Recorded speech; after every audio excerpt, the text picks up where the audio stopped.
आपका स्वागत है। आइए देखते हैं ताज़ा समाचार। फिलिस्तीन के गाजा पर इजरायली सेना बम बरसाए जा रही है।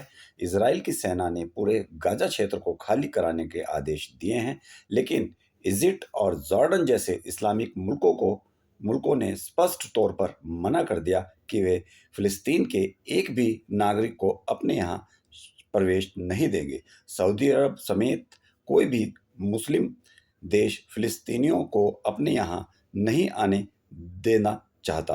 कारण समझने के लिए आपको डेनमार्क में शरण लेने वाले उन 321 फिलिस्तीनी शरणार्थियों की यह वीडियो देखनी होगी। रुड़की से शहनवाज खान की रिपोर्ट। यदि आपने अभी तक हमारे चैनल को लाइक और सब्सक्राइब नहीं किया तो प्लीज हमारे चैनल को लाइक करें, सब्सक्राइब करें। इजराइल की सेना आक्रमणकारी फिलिस्तीनी आतंकवादियों का हिसाब चुकता कर रही है। गाजा सिटी पर बम बरस रहे हैं। हमारे देश में बहुत सारे लोग हैं जो मानते हैं कि फिलिस्तीनियों पर बड़ा अत्याचार हो रहा है। फिलिस्तीन के छोटे छोटे बच्चे, महिलाएं, बुजुर्ग, कितना बुरा हो रहा है उनके साथ। अरे हमास तो स्वतंत्रता के लिए लड़ाई लड़ रहा है। उन्होंने 1000 से अधिक लोगों की हत्या कर दी तो क्या हो गया? महिलाओं और बच्चों को बंधक बनाया तो क्या हो गया? आपको पता है कि इजराइल उन बेचारों के साथ कितना बुरा व्यवहार करता है? बेचारे फिलिस्तीन के लोग, सोचो कितना कठिन है उनका जीवन। कितने अच्छे और प्यारे लोग होते हैं। तभी तो शांति पुरस्कार देने के लिए कांग्रेस की सरकारों को यासिर अराफात से अच्छा कोई और नहीं मिला। यासिर अराफात, वही जो फिलिस्तीन का राष्ट्रपति हुआ करता था, भारत को अपना सच्चा दोस्त बताया था। कहता था कि भारत मेरा दूसरा घर है। वर्ष 2008 में मनमोहन सिंह ने दिल्ली में फिलिस्तीन का दूतावास हमारे आपके टैक्स के पैसे से बनवा दिया था। फिलिस्तीन के लोग इतने प्यारे कि भारत की सरकारें चाहे कितनी भी दोस्ती निभाएं, कश्मीर के मुद्दे पर वो हमेशा पाकिस्तान का साथ देते हैं। कारण तो आपको पता ही होगा, हम तो काफिर हैं ना, वाजिबुल कत्ल हैं। हमारा कत्ल करना उनकी आसमानी किताब का हुक्म है। फिलिस्तीन के लोग कितने अच्छे होते हैं, इसके लिए आपको डेनमार्क की कहानी सुनाते हैं। ये कहानी है वर्ष 1992 की।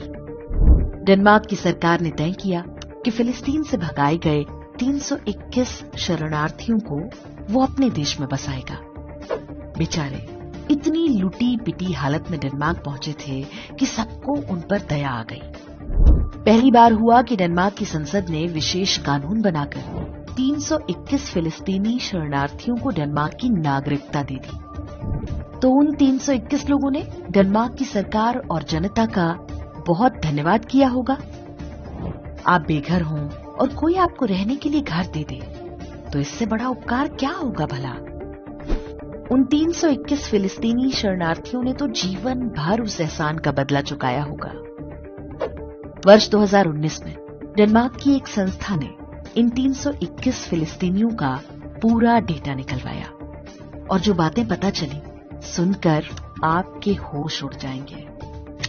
डेनमार्क में शरण पाने वाले 321 लोगों में से 204 गंभीर अपराधों जैसे कि हत्या, बलात्कार और डकैती में पकड़े गए। अर्थात डेनमार्क ने जिन फिलिस्तीनियों को मानवता के नाम पर शरण दी थी, उनमें से 64% दुर्दांत अपराधी थे। सभी 321 फिलिस्तीनी शरणार्थियों ने डेनमार्क की जनता के टैक्स के पैसे पर चलने वाली वेलफेयर स्कीमों का लाभ उठाया। चूंकि जीवन जीने के लिए पर्याप्त पैसे डेनमार्क सरकार दे ही रही थी, तो किसी ने नौकरी चाकरी या व्यापार करने की नहीं सोची। सबने एक्स्ट्रा इनकम के लिए अपराध को ही चुना। इन 321 लोगों ने मिलकर 999 बच्चे पैदा किए। अर्थात हर कपल को 6 से अधिक बच्चे हुए। कहने की आवश्यकता नहीं है कि सारा बोझ डेनमार्क के टैक्स पेयर्स ने उठाया। इन 999 बच्चों में से 34% गंभीर अपराधों में विभिन्न अदालतों द्वारा दोषी पाए गए। वर्ष 2011 में फिलिस्तीनी बच्चों का आईक्यू टेस्ट कराया गया। 6 से 11 वर्ष आयु के 257 बच्चों के सैंपल पर टेस्ट हुआ।